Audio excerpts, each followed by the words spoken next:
perform this activity, you're going to sit in an upright position with your head, rib cage, and hips all stacked, feet flat on the floor.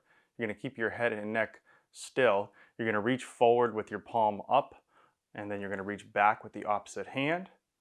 As you do this, you're going to take a breath in through your nose. You're going to exhale, allowing the arms to reach further forward and backward, respectively. Feeling the turn of the rib cage underneath the neck and head, but the neck and head are going to stay still throughout.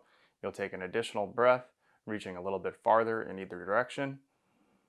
And then exhale, allowing the motion to increase. Feeling the turn of the rib cage underneath the neck and head. You can then repeat on the opposite side, reaching forward with the palm up, back with the opposite hand as you inhale.